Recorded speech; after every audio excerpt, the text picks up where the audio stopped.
So if you guys are new here, a little bit of a background story.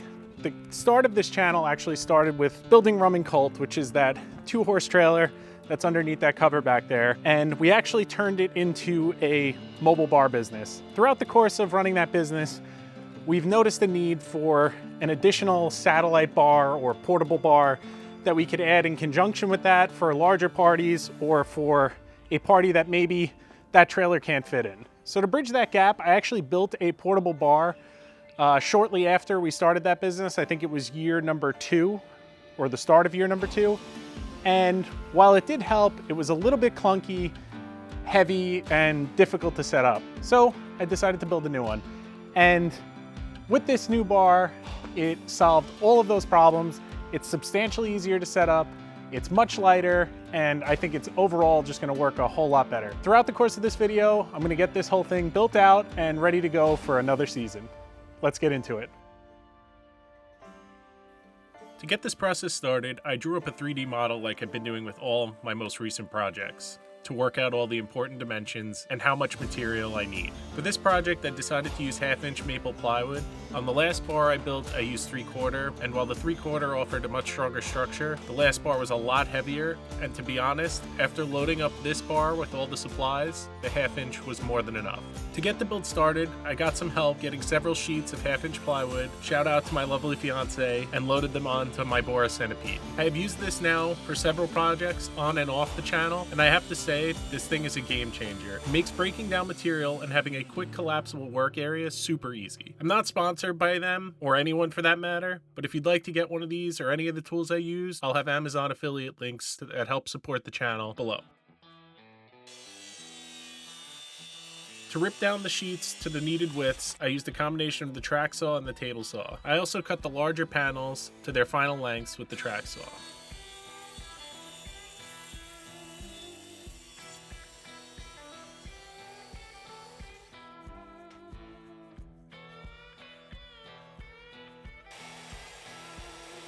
So the last bar I built, I had a total of 7 separate pieces, which made transporting and setting up the bar a little tedious. This new bar has a main frame which consists of 3 panels connected together by 2 hinges with a bar top and 3 flat shelves, which will make transporting and setting up the bar much faster.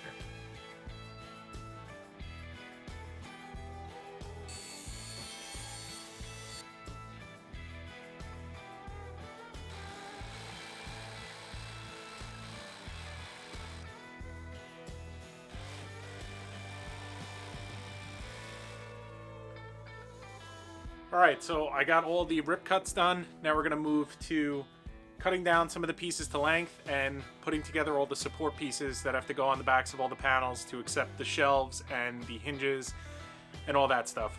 So we're gonna move to that and catch up with you guys in a minute.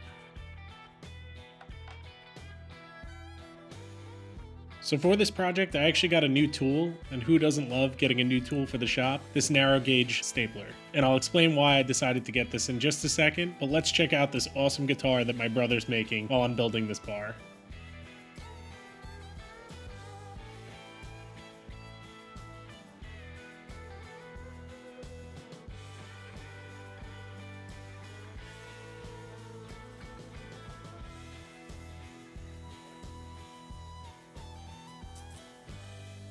So attached to the main frame, I need to add shelving supports and some hinge reinforcements.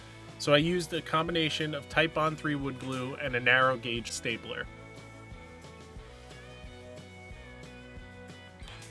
The stapler works a lot better than a brad nailer for this thinner material, as it offers a little more holding power.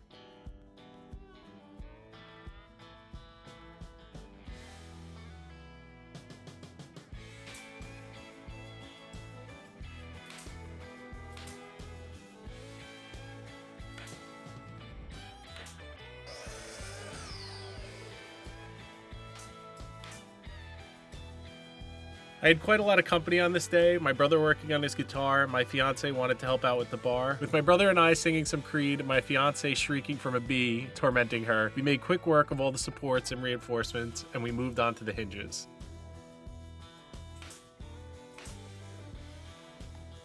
Get out! Get it out! It's not doing anything, it's just flying around. For these, I was originally going to use standard door hinges, but I opted for a full-length piano hinge instead because it would be much stronger. If you've never used one of these before, you can actually cut them down to a custom length relatively easily with a pair of snips and a grinder to cut the pin.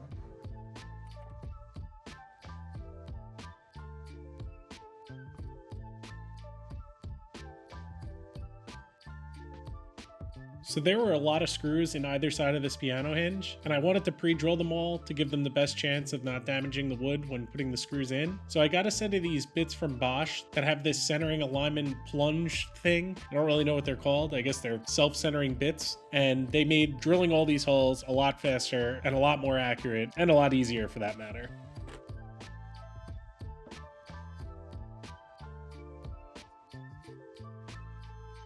So I know I mentioned this earlier, but they didn't make piano hinges exactly in the size that I needed. So I got them a little oversized. You can cut the wings off with a pair of snips and then cut the pin down with a grinder and you have a custom length hinge.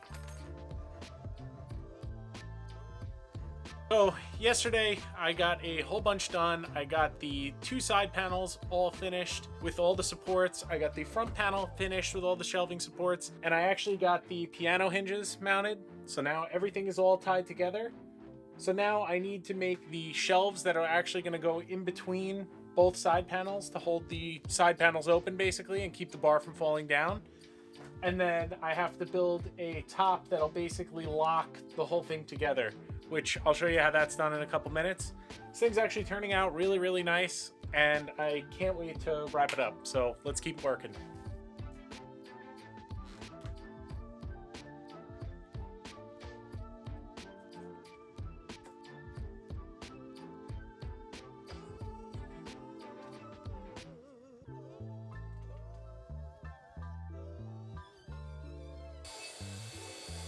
So now that the main frame is fully assembled, I cut the shelves down to the required width and made a simple template to clearance them for the corners of the shelving supports with the jigsaw.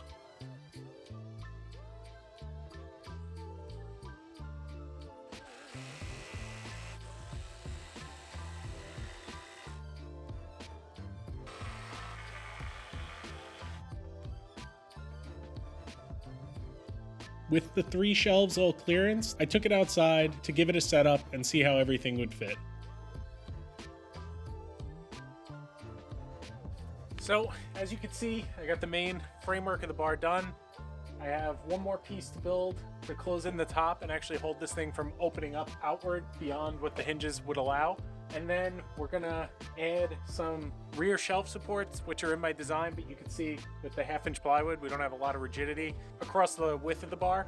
So I'm gonna add a 2-inch strip of 1/2-inch plywood at the bottom of this, similar to what we use for the shelf support brackets on the main frame of the bar. And that should get rid of all of this flex and make it a nice stable work platform. So I'm gonna move to building that top section, and then I'll add these strips. And then we have a couple more details and we're gonna wrap this project up. To make the top portion of the bar, I used a piece of 3/4-inch pine because I didn't want to see the plywood edges, and inlaid a piece of 1/2-inch plywood and secured it together with glue and pocket hole screws.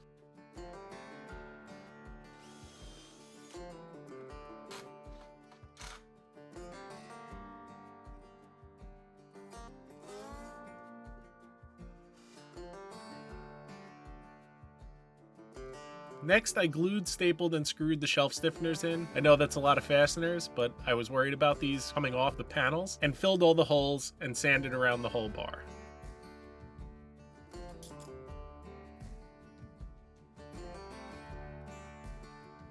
After a quick test fit of everything, I moved over to mixing up some Bondo wood filler to fill up any imperfections and nail holes. This stuff works great because it dries quickly, and in my opinion allows you to fill a slightly larger void for something like a screw head than 1 part wood filler. Just be careful because this stuff really smells. With all the voids filled, I gave everything a quick sand and gave all the hard edges a round over with the router. After all that was done, my fiance and I added 2 coats of an outdoor water-based solid color stain in white to seal up the bar and get it looking the way we envisioned. With that done, I added a carry handle to the frame and a set of casters to move it around if we happen to be set up on a hard surface. Lastly, we added our favorite part, which was the angled stripe pattern to break up the white, which in our opinion looks really great. Let me know what you think in the comments down below, how you feel about it.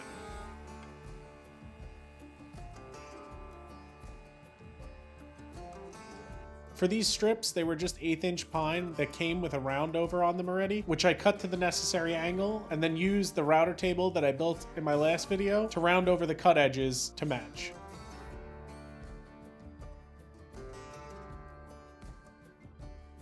And just like that, this project is done. I really love the way that this thing turned out, and since I've built it, we've used it a couple times and it's worked awesome. If you guys enjoyed this video, please remember to like and subscribe, and I'll see you on the next one.